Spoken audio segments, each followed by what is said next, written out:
It's my first show of the year. Yes, it's 2024. We're already halfway through January. I don't even understand why. I'm James Lott Jr. It's a lot of help with James Lott Jr. because I am here to help a lot. The puns continue this year. So for my first show, I'm very excited because one of the things that's most important in all of our lives, finances, money, financial money, financial insight.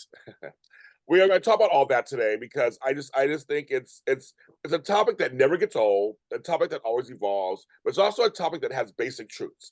So we're going to talk about this. And this person, has a wide range of people who she works with, including from all different kinds of couples and families and artists and entrepreneurs and people who have businesses. She is a CPA, author, and founder of the Financial Insight Institute, Insight Training. I love it in your bio. It was like decades. We're not going to say that. We're just going to say she's been around a while. Thank You're you. great. You've been around a while. But her whole focus, and we've been around for a long time too. But her focus is really trying to get people to financial freedom. And I know most folks just when you hear finances, you just want to shrivel up and die. But we want to actually make it so that you really want to flourish. And I want to welcome Miss Jodi Carter. Hi, Jodi. Thanks, James. Hi. Thanks for having me. It's my pleasure. So I'm gonna open up this. I'm just gonna open this whole thing up in a general thing. I want to ask you, what is one of the things you hear from clients? It can be a general thing from clients. We'll go more specific in a second, but general thing you hear when it comes to okay, it's time to financially plan. What are some? It could be a fear, it could be a want, a desire. What are some of the common things you hear?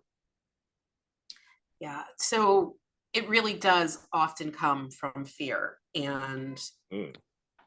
the things that most people say to me immediately are all the reasons why they can't work on it right now.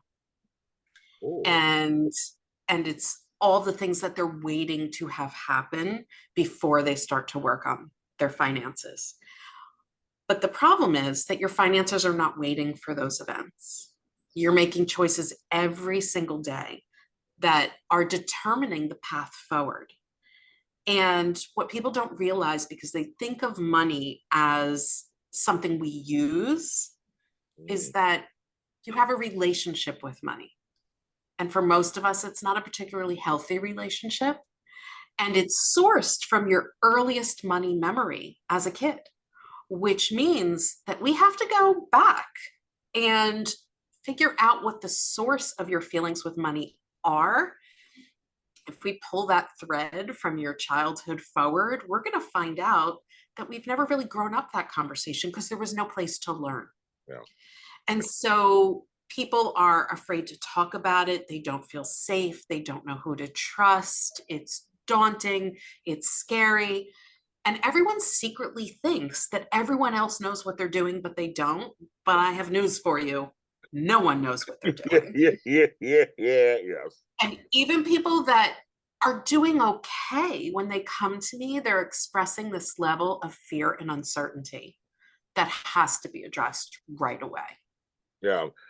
You okay, this is a great place to start because you said something that I'm like, I think is the backbone, the nucleus, the ground floor, that's relationship with money, isn't it? Yeah. Yeah, exactly. So I guess okay.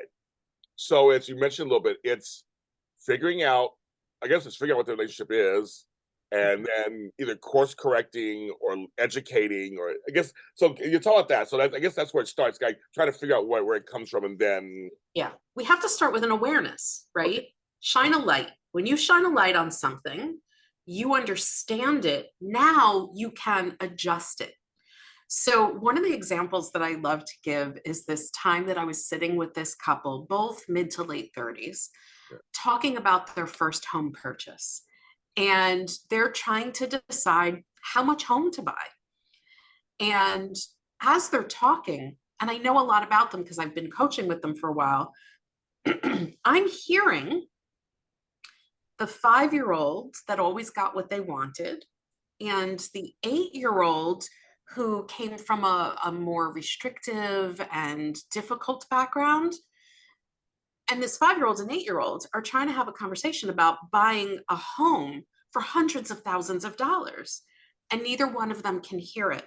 So I had to pause the conversation and remind them of those earliest money memories that we talked about and their relationship with money. And I said, I'm sitting here listening to little kids have a conversation. And they thought that was so funny. And I'm like, okay, we have to grow this up. We have to talk about this from the place that you are now in your lives and the things that we know that matter most to you now, rather than the fears, the concerns, the regrets of the past, like all of those things that are mixing into the conversation. They're not helpful in making grown-up decisions, but no one taught us how to be an adult with money.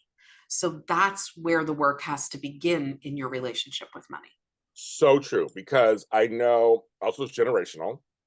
I'm a Gen Xer, latchkey kid, survived. Yes. Middle child.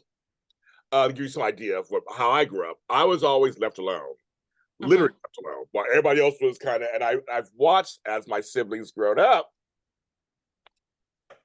the impulsive natures of some, the whiny natures of others. Yeah.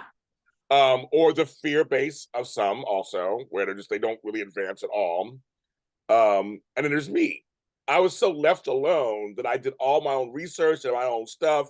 I always kind of went on my own. I did what I wanted, and whatever. And I would hear and watch everybody else.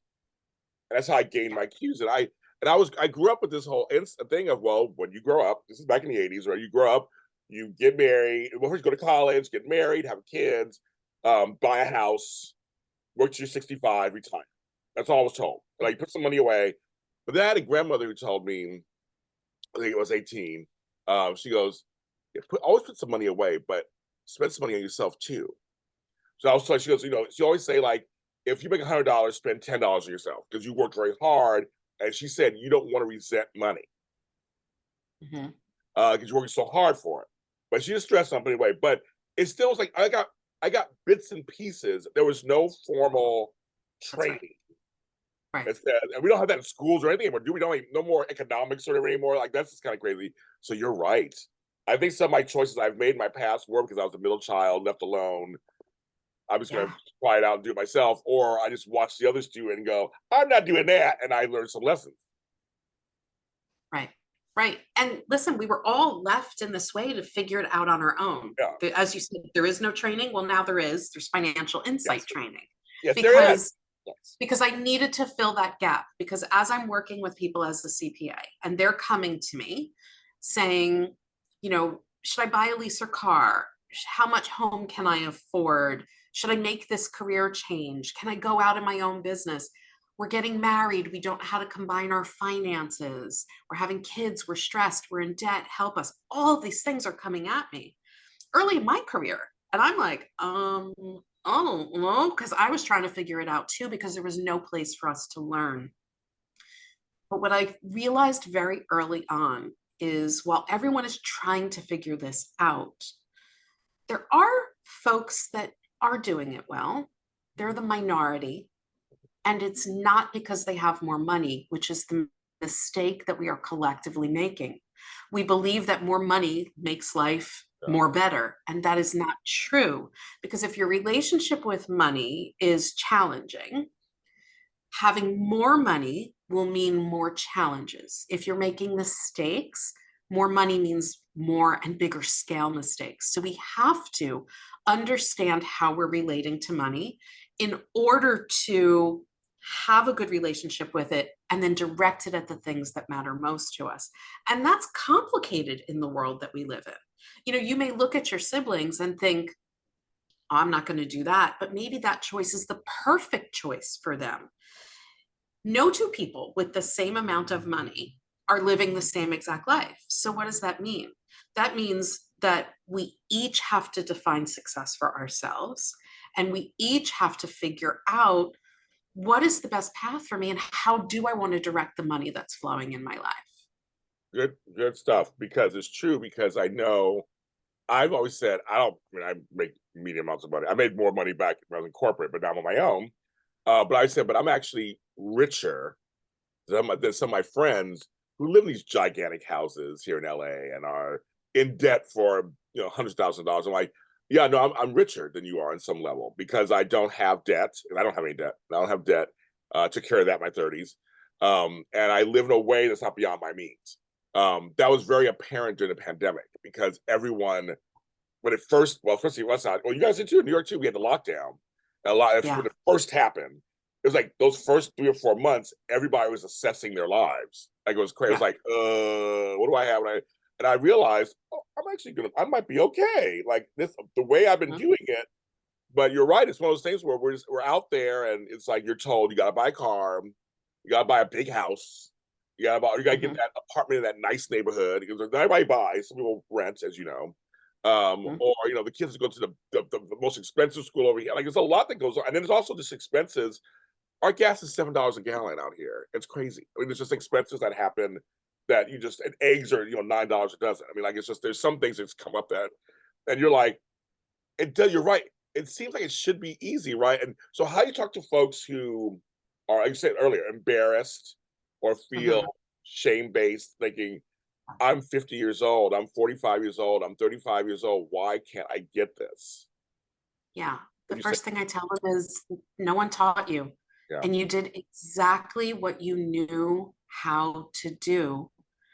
And I don't want you to be ashamed or sitting in regret because that's not going to move us forward.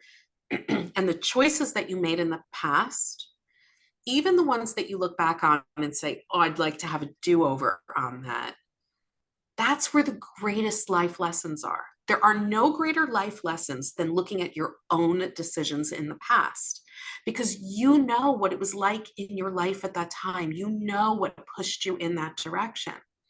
At the same time, there's no, even if people are doing well, they still come with those feelings of concern. I want everyone to trust that the only time that matters is right now. It's the decision you make today and setting yourself up for good decisions tomorrow. That's what we're working on. That's why the subtitle of my book is Be the Author of Your Life Story. Love that. Because I want to remind people that you are telling your life story through money. Because when people come to me and they share their story, I'm listening through the lens of money. I can tell you so much about someone by the way that they've been living. And I don't just mean, the size of their home. I can tell you how stressed they are. I can tell you whether they're living happily or they're living in pain. And it's the choices that they've made. And what you describe about, that whole series of get married, buy a home, have a family, all of that, I call that the check the box life. Yeah. And that worked in prior generations. Yeah. But, you and I are Gen X. Coming behind us are millennials, Gen Z, and now Gen Alpha, actually. I know. And they are living a very different life. They are not coming out of school, getting married, having kids. They're first trying to find independence to be able to live maybe first with roommates, then on their own, maybe then find a partner. But there's all of these steps before they even get to that. And they're considering whether or not they want to do that. It's a very different life.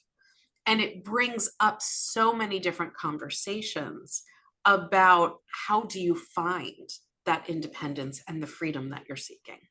Yeah, I have grandkids, and they're young, and I said something the other day, like to my daughter, I was like, yeah, you got to balance that checkbook. They're like, what's a checkbook? Like they don't. It's like that's just how different things are now. That's just things are just right. very different. Yeah. They didn't learn cursive in school. I was like, you don't know how to write your name? Like, what's going on? Yeah. So it's just very. You're right. The evolution of life also happens too at the same time. I want to now parlay this into all this. I love all this, and I want to parlay this into. Now let's add temperamental artists. Let's add people who are creative and use that side of the brain that's creative. They're talented and wonderful, like myself. But the other side, I'll get to that in a second. The money part, okay? Because I know you're a supporter of the arts. I know you are. Yes. And I always tell other artists and my mentees, you're the product, you're the business. I mean, it's you, whether you're an actor, or writer, or whatever. Okay, so I come to you. Hi, Miss Jodi. Mhm. I'm a singer-songwriter, actor, baker, whatever I do. I'm coming to you on my list. I am 35 years old, which I'm not. I wish I was. I'm not. 35 years old. What? Help me out. How do I? So, what would you say to me just getting started out? Like, what are some of the things you would say to me? So the first thing that I tell them is that we need some special language around how they are operating in the world, because I need to end, I am on a crusade, James, to end the starving artist conversation. Thank you. It Yes. serves no one, and it's actually detrimental. And what I've put in its place, and I actually have a trademark on the word, Oh, okay, girl. Tell me. Tell me. is the word IFCOM. IFCOM. IFCOM is that fluctuating and uncertain income that artists deal with. So when my IFCOM earners come to me for the first time and they're like, I can't figure out how to deal with my finances because not only don't I know what I'm making this year, I don't even know what I'm making in the next few months. I tell them, I got you. Okay. Because this is so important. What we need to do is understand what they're doing in their career, what they're trying to achieve. Okay. They talk about things like side hustles and survival jobs. I want to change all of that language.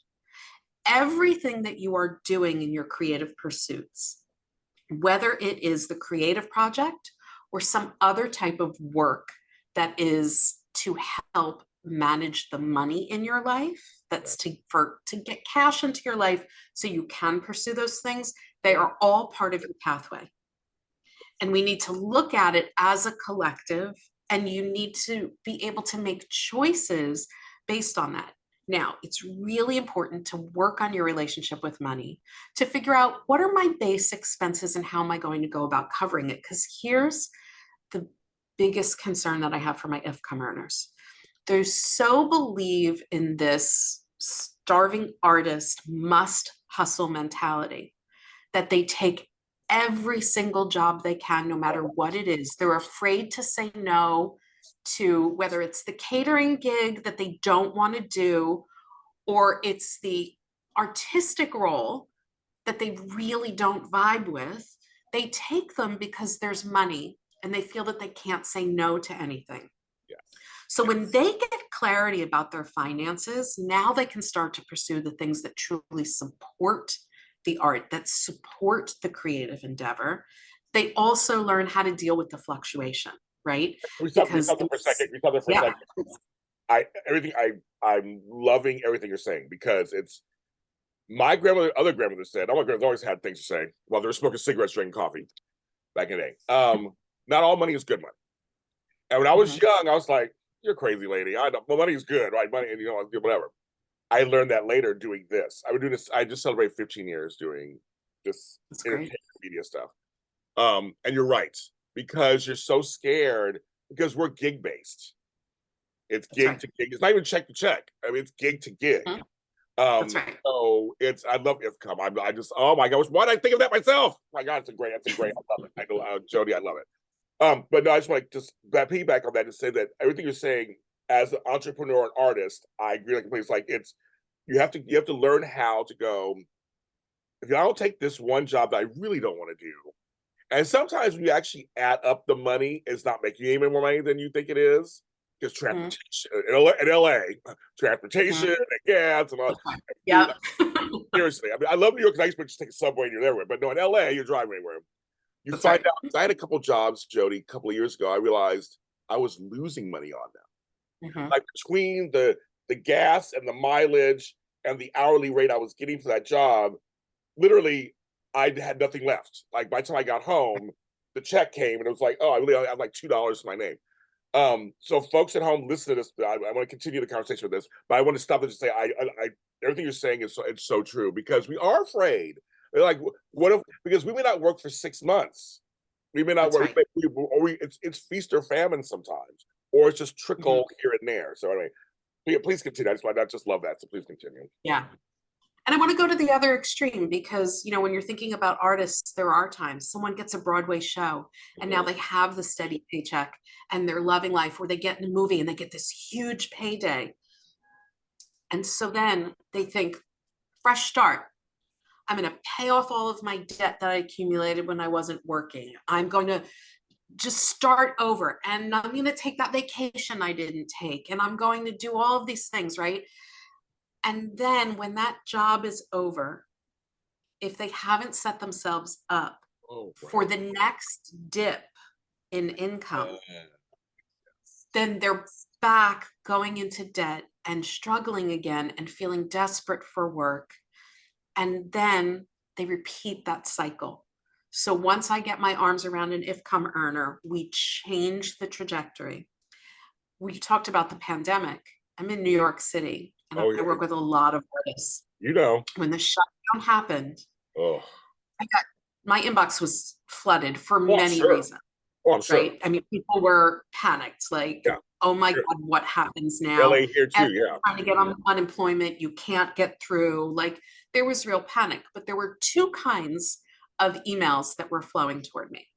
One were from people saying, people told me I should work with you. I'm so panicked. I don't know how to do this. Unemployment is not working. Can you help me? I did a couple of like workshops for Broadway Okay. groups, Oh, like good. Okay. Yeah. immediately, like, let's get on, let's talk about this, you know? And I was like trying to help as many people as I could. But the other kind of messages that I was getting, which just made my heart sing, were from the people that had been working with me for a number of years, Uh, who said, thank God we changed the way that I was doing things, because I'm looking and I realize that I have enough money to get me through the next 3 months or the next 6 months. Do you think that'll be enough? Do you think unemployment will come through? When you're done with the craziness that you're dealing with, I want to talk, but I just want you to know how excited I am and how happy I am. And I thought, oh my God, if come is making the difference. The if come paradigm is where artists live in a thrive conversation instead of the starving conversation of the past. God, I love that. I know, and it's true. But like I said, the pandemic really in LA too. All the studios shut down.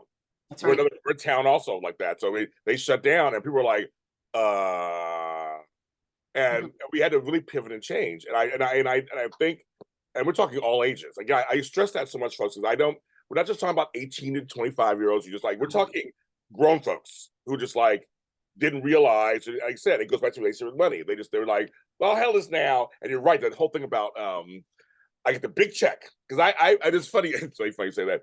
A couple of years ago, I was on Jimmy Kimmel Live, made history on the show, and was on there. You can look it up on YouTube. This whole thing.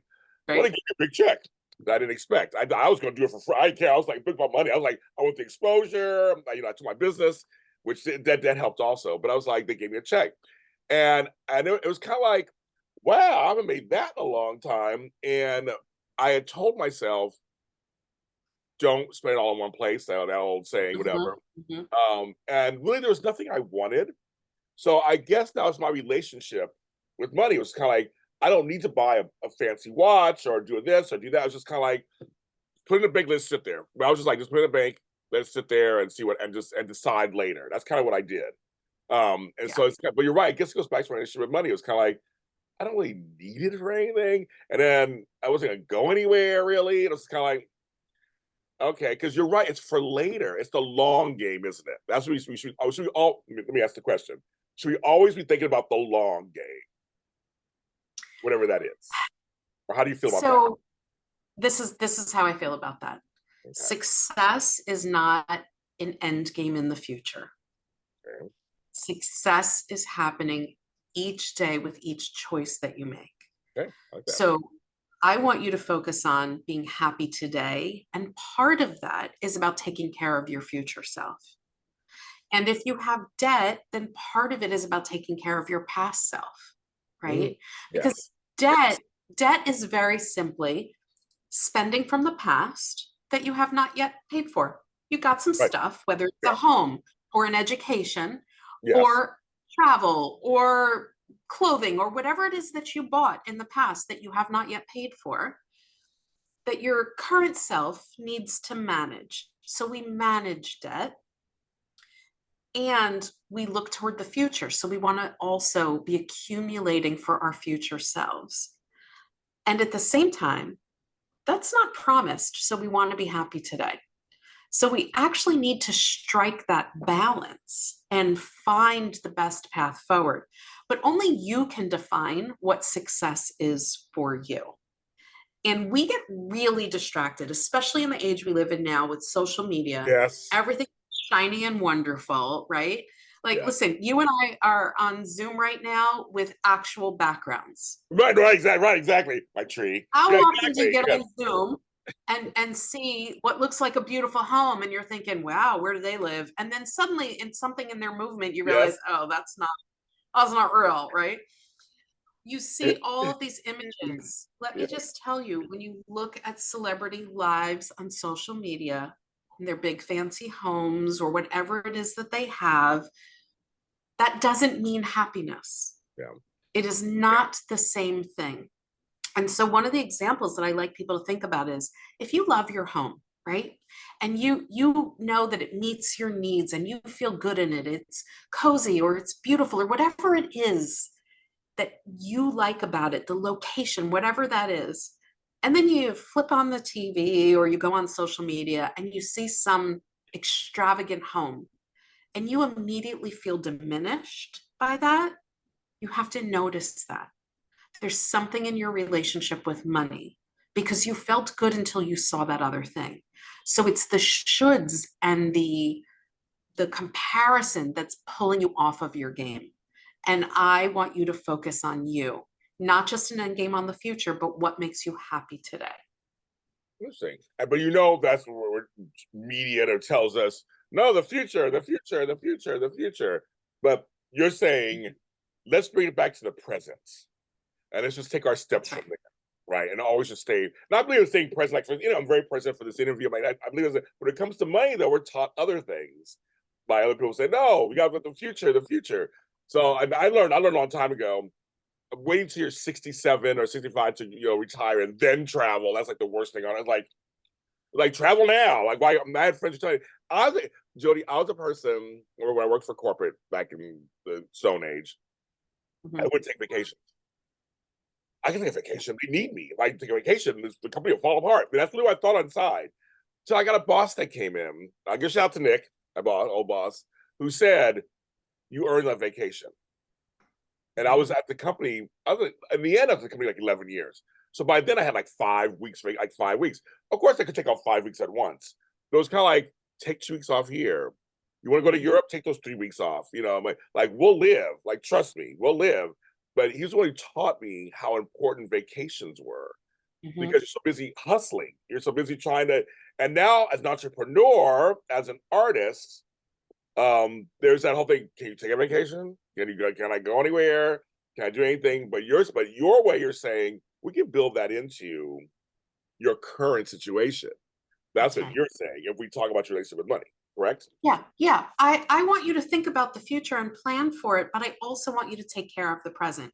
And listen, the concept of retirement is also just like the check the box life, that's from a Yeah, previous generation, yeah, right? yeah. I agree. And I talk about this very specifically in my course and my books. The word retirement and that concept was actually something created when people started to live longer so That's right. that businesses and governments could get people out of the workforce. And so that's all to encourage us to stop working, but particularly in the creative arts, Yeah, people will work forever, right? yeah, oh yeah, oh yes, But when it comes to things like travel and all of that, you want to think about your health. You want to think about when you want to do these things, right? So we don't necessarily want to put them off, but we do want balance and figuring out. So there's one story that I talk about in the book, a couple that went on a trip before they started to work on their finances, and it put them into a more difficult position because they funded it with debt. They used their credit cards. mm, And had they started working with me just a little bit sooner, we would have been able to plan the most glorious trip without it costing nearly twice as much because of the debt. yeah, And so it's really about making thoughtful choices. That's where I want to get people to.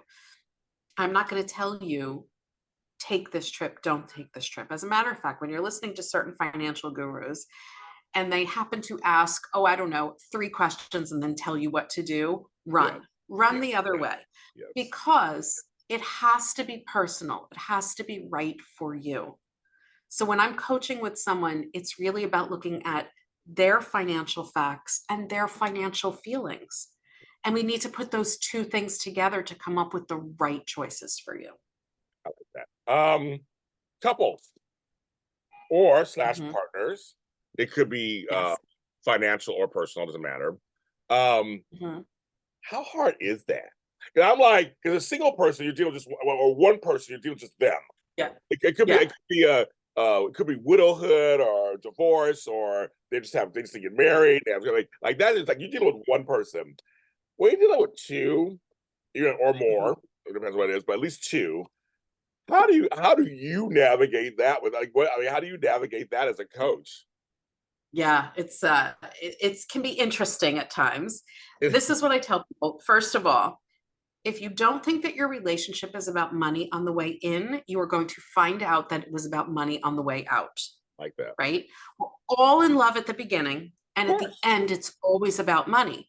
So if we move that conversation to the beginning, and when we're first getting to know each other, we talk openly about money, we're building a really good foundation. So when couples come to me, no matter whether at the beginning of the relationship or further down the road, the first thing that I deal with is the communication. And I tell them, you have a relationship with money and you have a relationship with money. And by the way, you each have a relationship with the other person's relationship with money. Yes. So when I'm working with people inside of financial insight training and fit, I always remind them it's a judgment free zone. Okay. That means I'm not judging you. I Mhm. want you to live your best life, Yeah. but I'm also going to keep an eye on that you are not judging you, Mm. because we come from such a place of judgments. And inside of a couple, we really have to work on that judgment that comes up. And we have to work on the communication between you. So, one of the things that I do in my programs is that I help people figure out their values. We Mhm. come up with 5 words that help them encompass the things that are most important to them. And two people that are a couple may or may not have overlap there, but Okay. then they have to learn to respect that for each other. You know, if this is important to you and we've decided to live our lives together, then we have to be able to navigate that through good communication. And then we figure out whether we're combining finances, leaving them separate. There's no right answer, Right. but there will be a right answer for that couple. And then they have to keep revisiting it. So we have to really focus on each of your relationships and the communication to have a beautiful life. So money is not a dirty word. No, it's probably my favorite word. I mean, I mean, it's that's because you just hit like 10 things. You hit 10 nails on the head just now with that statement, those statements, because a lot of folks, again, they come in with shame, their own feelings about money, afraid to share, fear-based. What will they do with my money? What I'm going to do with their money? I guess it's a whole. That's all. You're right. All that goes in there. Mhm. But you have to be transparent. You have to be communicative, right? Those are the two things you have to be, kind of, right? Listen, if you can't be, then you probably don't belong in the relationship. And I know no one wants to hear me say that, Right, but right. this is the honest truth. If you cannot communicate about money, this relationship is not going to work out.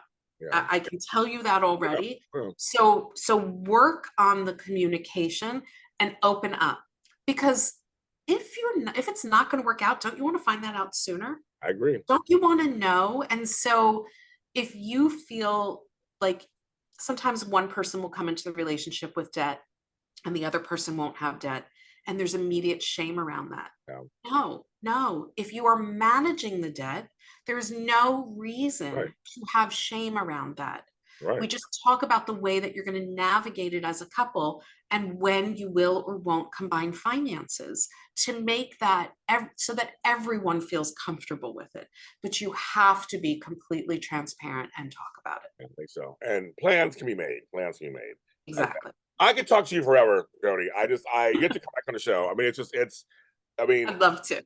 I love your thought process, feeling process, everything about when it comes to money, because literally money is what makes the world go around. It just is. I mean, we can't run from it. It just is. And I think, again, nowadays, especially, there are a lot of folks who don't know how to manage their money. They just don't. And there's no shame in that. That's why I do these shows, because really there's no shame, folks. There's just really no shame. None. Fix it. You can fix it. Everything's fixable. Everything is workable. Everything is manageable, right? Absolutely. Her book is Financial Insight. Be the author of your life story. I always say you can always edit your own life story. I always say it all the time. You can do Love that. it. And you can. That's the whole point. It's ever changing. It's never static. It's ever changing. It's not stationary. So you get that. Financialinsighttraining.com.